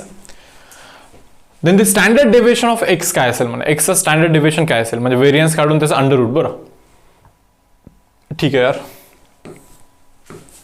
व्हेरियन्स वगैरे सर्व काढण्यासाठी पहिले टेबल तर ड्रॉ करायला लागतो की नाही. बरोबर, मी इथे लिहितो एक्स, इथे लिहितो पी ऑफ एक्स. मला इतकं सांगा की एक्स म्हणजे काय, एक्स म्हणजे काय, एक्स म्हणजे काय रे. एक्स म्हणजे नंबर ऑफ डिफेक्टिव्ह पेन्स म्हणे. भाऊ 6 पेनचा सेट आहे. किती पेन उचलतोय, a box contains 6 pens 2 of which are defective. काही असेल तर ठीक आहे. उचलतोय किती, 2 पेन्स. 2 पेन आपण इथून उचलणार आहे, 2 पेन उचलणार आहे. मग तुम्ही फक्त मला इतकं सांगा, नंबर ऑफ डिफेक्टिव्ह पेन्स म्हणजे नंबर ऑफ डिफेक्टिव्ह पेन्स म्हणजे एक्स आहे. बरोबर, नंबर ऑफ डिफेक्टिव्ह पेन्स किती होऊ शकतात रे, 0 डिफेक्टिव्ह होऊ शकतात. 2 पेन उचल, दोन्ही चांगले लागले. नंबर ऑफ डिफेक्टिव्ह पेन्स 1 पण होऊ शकतं ना, 2 पेन उचलला 1 खराब लागली. नंबर ऑफ डिफेक्टिव्ह पेन्स 2 पण होऊ शकता ना, 2 पेन उचलल्यात दोन्ही खराब लागल्या, नाही का, असं होऊ शकतं. So number of defective pens म्हणजे एक्स जे आहे ना, तर त्याची व्हॅल्यू 0 1 2 अशी होऊ शकते. आता पहा मी तुम्हाला काय सांगतोय, प्रोबॅबिलिटी पी ऑफ एक्स काय आहे. ओके, तर 0 डिफेक्टिव्ह पेन म्हणजे काय माहिती का. प्रोबॅबिलिटी पहिले समजून घ्या की प्रोबॅबिलिटी ऑफ 0 डिफेक्टिव्ह म्हणजे काय. प्रोबॅबिलिटी ऑफ 0 डिफेक्टिव्ह म्हणजे काय पहा. 2 पेन उचलतोय खरं आपण, नाही का, 2 पेन उचलतोय खरं, बट ते 4 चांगल्या पेन आहेत ना, 4 चांगल्या पेन आहेत ना, 4 मधून 2 पेन उचला डिवाइड बाय टोटल 6 मधून 2 पेन उचला. ओके, आता हे थोडंसं इथे परत कॉम्बिनेशन येतं, नाही का, परम्युटेशन कॉम्बिनेशन मधला कॉम्बिनेशनचा पार्ट येतो. सर्वात पहिले तुम्हाला हे समजलं पाहिजे की NCR चा जो फॉर्म्युला असतो that is n factorial divide by n minus of r चा whole factorial into r factorial. हा फॉर्म्युला पहिले तुम्ही समजून घ्या आधी. मग त्याच्यानंतर हे समजूया आपण की NCR असतं काय. NCR म्हणजे काय माहिती का, n ऑब्जेक्ट मधून r ऑब्जेक्ट सिलेक्ट करण्याचे वेज असतात, फक्त सिलेक्शनच्या. परत सांगतो, n ऑब्जेक्ट मधून r ऑब्जेक्ट सिलेक्ट करण्याचे वेज म्हणजे NCR असतात. बरोबर, सेम तसंच यार 0 डिफेक्टिव्ह पाहिजे म्हणजे काय. हे पहा 2 पेन तर सिलेक्ट करायचेच आहेत. 0 डिफेक्टिव्ह पाहिजे मधून 4 चांगल्यामधून 2 पेन सिलेक्ट केल्या पाहिजे. 0 डिफेक्टिव्ह म्हणजे काय, सर्वच्या सर्व चांगले पेन्स असले पाहिजे. म्हणजे 4 चांगल्या पेनमधून 2 पेन सिलेक्ट करा, म्हणजे एक पण डिफेक्टिव्ह नाही राहणार. Divide by these are favourable ways guys. Divide by total number of ways. Total number of ways काय असतं, प्रोबॅबिलिटीचा बेसिकच आहे ना, favourable by total number of ways. Total तर 6 पेन आहेत, 6 मधून कोणतेही 2 सिलेक्ट करा. So these are total ways, these are favourable ways. So 4c2 by 6c2, 4c2 divide by 6c2. बरोबर ना. तर हे असतं पहा 0 डिफेक्टिव्हची प्रोबॅबिलिटी. आता 1 डिफेक्टिव्ह म्हणजे काय सांगा बरं तुम्ही. 1 डिफेक्टिव्ह म्हणजे काय, एक डिफेक्टिव्ह लागला पाहिजे. 1 डिफेक्टिव्ह मीन्स एक डिफेक्टिव्ह लागला पाहिजे तुम्हाला इथे. सांगा आता एक डिफेक्टिव्ह म्हणजे काय. 4 मधून 1 पेन सिलेक्ट करा आणि राहिलेल्या 2 पेन मधून एक पेन सिलेक्ट करा. म्हणजे चांगल्यामधून 1 पेन सिलेक्ट करा, 2 डिफेक्टिव्ह मधून 1 डिफेक्टिव्ह सिलेक्ट करा. Divide by total number of veg 6c2 आहे ना, total number of veg 6c2 आहे ना शेवटी. मग लिहा इथे 4c1 2c1 डिवाइड बाय काय रे, total number of ways are 6c2. बरोबर, मान्य तुम्हाला. दोन्हीच्या दोन्ही डिफेक्टिव्ह म्हणजे 2 डिफेक्टिव्ह मधून 2 सिलेक्ट करा divide by total number of ways are 6c2. Yes or no. आता पहा, आता मी तुम्हाला एक टास्क देतोय, हे कॅल्क्युलेशन करू शकाल ना, प्रोबॅबिलिटी निघतील ना. मग व्हेरियन्सचा फॉर्म्युला तुम्हाला माहितीच आहे. v ऑफ x म्हणजे काय रे, समेशन ऑफ pi xi चा square minus of summation of pi xi चा होल स्क्वेअर. मान्य की नाही. मग pi xi करा, pi xi करा, त्याचा होल स्क्वेअर करा. हे कॅल्क्युलेशन आता माझ्यावरती नका टाकू. बरोबर ना, हे प्रोसेस तर आपल्याला माहिती आहे. आता मी काय सांगतोय, मी ते एक्सप्लेन करण्याऐवजी मी एक दुसरी गोष्ट सांगेन, ती गोष्ट तुम्हाला समजते का पहा. आता काय सांगतोय पहा. काही स्टुडंट्स असा विचार करू शकतील मे बी की सर इथे काय केलं होतं तर तुम्ही की एक डिफेक्टिव्हची प्रोबॅबिलिटी काय एक डिफेक्टिव्हची प्रोबॅबिलिटी तुम्ही काय केलं तर माहिती का 4C1 म्हणजे 4 चांगल्यामधून एक चांगलं घ्या, 2 खराबमधून एक खराब घ्या म्हणजे एक डिफेक्टिव्ह राहील, बरोबर ना. सो दिस वन डिफेक्टिव्हची प्रोबॅबिलिटी, दिस इज वन डिफेक्टिव्हची प्रोबॅबिलिटी, बरोबर. ठीक आहे यार, हे एक डिफेक्टिव्हची प्रोबॅबिलिटी अशी आहे. पण कधी कधी मला असंही वाटतं की आत्ताच थोडंसं 1-2 सम आधी असं काहीतरी शिकलं होतं. एक डिफेक्टिव्ह सिलेक्ट करायचं. हे पहा 2 पेन काढायचे आहेत आपल्याला, 2 पेन काढायचे आहेत, एक डिफेक्टिव्ह पाहिजे आपल्याला. असं लिहू शकतो का? थोडंसं विचार करा बरं जरा. एक डिफेक्टिव्ह पाहिजे ना, तर मग पहिली डिफेक्टिव्ह पाहिजे आणि दुसरी डिफेक्टिव्ह नाही पाहिजे म्हणजे चांगली पाहिजे. और पहिली खराब पाहिजे आणि मे बी दुसरी चांगली पाहिजे. असं काही डिस्कशन झालं होतं का रे आपलं याच्या आधी? पेनचं नाही पण अशी केस डिस्कस केली होती ना आपण. पहा ना, नीट पहा. 6 पेनमधून 2 पेन काढतोय, एकच डिफेक्टिव्ह पाहिजे, एक डिफेक्टिव्ह पाहिजे, दुसरी चांगली पाहिजे. और पहिली डिफेक्टिव्ह पाहिजे, पहिली चांगली पाहिजे, दुसरी डिफेक्टिव्ह पाहिजे. असे केसेस बनवल्या होता ना. डिफेक्टिव्ह असण्याची प्रोबॅबिलिटी काय रे? पहा नीट पहा. टोटल किती पेन आहेत पहा, टोटल किती पेन आहेत. डिफेक्टिव्ह आले तर 2 आहेत. सो डिफेक्टिव्ह असण्याची प्रोबॅबिलिटी 2/6 बरोबर. इनटू डिफेक्टिव्ह नसण्याची प्रोबॅबिलिटी. आता दुसरा पेन जो मी काढतोय तो डिफेक्टिव्ह नसला पाहिजे. हो, एक डिफेक्टिव्ह तर इथे गेला ना, एक डिफेक्टिव्ह तर पेन काढला ना, बरोबर. मग आता सांगा बरं, पेन राहतात 5, चांगला पेन किती आहेत 4. मग डिफेक्टिव्ह नसण्याची प्रोबॅबिलिटी इज 4/5 और मीन्स ॲडिशन. पहिला डिफेक्टिव्ह नाही म्हणजे पहिला चांगला पेन आहे त्याचं प्रोबॅबिलिटी 4/6. 4 चांगले आहेत, टोटल 6 आहेत. डिफेक्टिव्ह पहिला चांगला लागण्याची प्रोबॅबिलिटी 4/6 इनटू दुसरा डिफेक्टिव्ह लागण्याचं प्रोबॅबिलिटी. डिफेक्टिव्ह 2 राहिलेत ना बाकी, सो 2/5 करायला लागेल इथं. हे समजतं तुम्हाला? मग बनतं काय माहिती का, खालती तर 6x5 आहेच नाही का, वरती 4x2 4x2 4x2 4x2 म्हणजे 4x2 असं बनतं, बरोबर ना. बरोबर, यालाच ना मी असं लिहू शकतो 4x2 divide by 6x5 whole divide by 2 असं लिहू शकतो का. 2 खाली जातो रे, मला हे काही मल्टिप्लिकेशन करून कॅल्क्युलेशनचा एम नाही आहे माझा, पण पहा मी काय करतो. हा 2 जातो खाली असं. हे मान्य तुम्हाला? 4C1 करून पहा, 4C1 4 असतो, 2C1 2 असतो, 6C2 म्हणजे 6x5 डिवाइड बाय 2 असतं. तेच आहे, मॅच होतं एक्झॅक्टली. म्हणजे तुम्ही त्यावेळी पण करा किंवा यावेळी पण करा, ओके, सेमच आन्सर येणार. मुलांना कन्फ्युजन याच्यामध्येच असतं यार, की म्हणजे हे कधी कधी असं करतो, कधी कधी असं करतो. मग काय यार, दोन्ही सेम आहे. समजून घ्या फक्त व्यवस्थित, एक वेळेस समजून घेण्याचं काम आहे फक्त, कधीच प्रॉब्लेम नाहीत नंतर. ओके ठीक आहे यार, चलो जाऊ पुढे. पहा जरा लास्ट सम पहा काय म्हणतात इथे.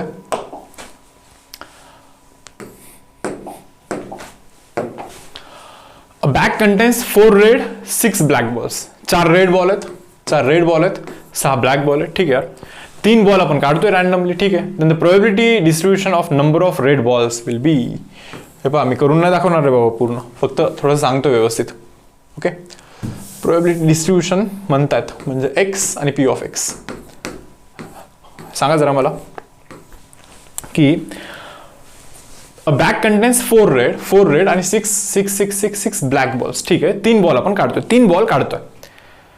3 बॉलमध्ये नंबर ऑफ रेड बॉलची डिस्ट्रीब्युशन म्हणतात. ते 3 बॉलमध्ये बेसिकली 0 रेड पण होऊ शकतो, एक पण रेड नाही आहे, 1 रेड पण होऊ शकतो, 2 रेड पण होऊ शकतो, 3 रेड पण होऊ शकतो. 3 पेक्षा जास्त रेड नाही होऊ शकत. भले 4 रेड आहेत बट बॉल तर 3च काढतोय ना फक्त, बरोबर. 0 रेड असण्याची प्रोबॅबिलिटी काय माहिती का. हे पहा, मला तुम्ही सांगा, टोटल बॉल तर आहेत 10 मधून 3 बॉल काढा. 0 रेडची प्रोबॅबिलिटी म्हणजे favourable ways by total ways. Total 10 ball मधून 3 बॉल ड्रॉ करायचे ना तुम्हाला. So these are total number of ways. These are total number of ways. Combination तेच सांगतं ना की 10 n मधून r ऑब्जेक्ट सिलेक्ट करण्याचे वेज असतात, 10 मधून 3 ऑब्जेक्ट सिलेक्ट करण्याचे हे वेज आहेत, म्हणजे टोटल वेज आहेत. आता फेवरेबल वेज म्हणजे 0 रेड पाहिजे म्हणजे सगळे ब्लॅकच पाहिजे, म्हणजे 6 मधून 3 घ्या रे बाबा. 6 मधून 3 घेतलं ऑटोमॅटिकली 3ही ब्लॅक येतात, रेड येतच नाही. सो 0 रेडची प्रोबॅबिलिटी ही आहे. 1 रेडचं प्रोबॅबिलिटी, 1 रेड म्हणजे काय समजतं का. 4 रेड मधून 1 रेड घ्या, 6 ब्लॅक मधून 2 ब्लॅक घ्या, म्हणजे टोटल तर 3 बॉल झाले पाहिजे ना. 1 रेड घ्या, 2 ब्लॅक घ्या, डिवाइड बाय टोटल तर 10C3 बनेल ना. एक तर असं करा, नाहीतर ते तसं करा. तसं म्हणजे काय, पहिला रेड दुसरा ब्लॅक तिसरा ब्लॅक, और पहिला ब्लॅक दुसरा रेड तिसरा ब्लॅक, और पहिला ब्लॅक दुसरा ब्लॅक तिसरा रेड, तरी पण हेच येणार आहे शेवटी. आता मी करून दाखवलं होतं ना याच्या आधीच्या सममध्ये. ओके, मग कन्फ्युजन नाही ना आता. 2 रेडचा प्रोबॅबिलिटी, तर 4 मधून 2 घ्या, 6 मधून 1 घ्या, डिवाइड बाय टोटल, तर 10C3. 3 रेड म्हणजे काय, 4 रेड मधून 3 रेड घ्या, डिवाइड बाय 10 मधून 10 बॉल मधून टोटल 3 बॉल घ्या. So this are total, this are favourable. So probability distribution तर काढलं ना मी इथे. बस कॅल्क्युलेशन करायचं. फॉर्म्युला कोणता यूज करायचा, NCR should be equal to n factorial divide by n minus of r whole factorial into r factorial. Okay, हा फॉर्म्युला तुम्ही इथे यूज करता आणि इथे मॅच करा, कोणत्या टेबलला तो मॅच करतो. ओके, सो गाईज हा होता आपला डाऊट सेशन. तर आय होप तुम्हाला व्यवस्थित समजलं सर्व काही. तर पहा, मला कमेंटमध्ये सांगा प्लीज की असे डाऊट सेशन्स रेग्युलर बेसिसवरती मी इथे अरेंज करत राहू का. कारण की नक्कीच जे डाऊट्स डिस्कस करतोय मी त्या क्वेश्चनची लेवल खरंच खूप चांगली आहे. कारण की तुम्ही विचारतात अभ्यास करून करून नक्कीच सर्व गोष्टी पार करून, नाही का, साधे सम्स, मीडियम सम्स, ठीकठाक लेवलचे डिफिकल्ट सम पार करून तुम्ही आता इथेपर्यंत पोहोचलात या लेवलवरती की तुम्हाला असे पण क्वेश्चन्सचे डाऊट येतात, नाही का. म्हणजे थोडंसं लेवल वाढली आहे तुमची नक्कीच.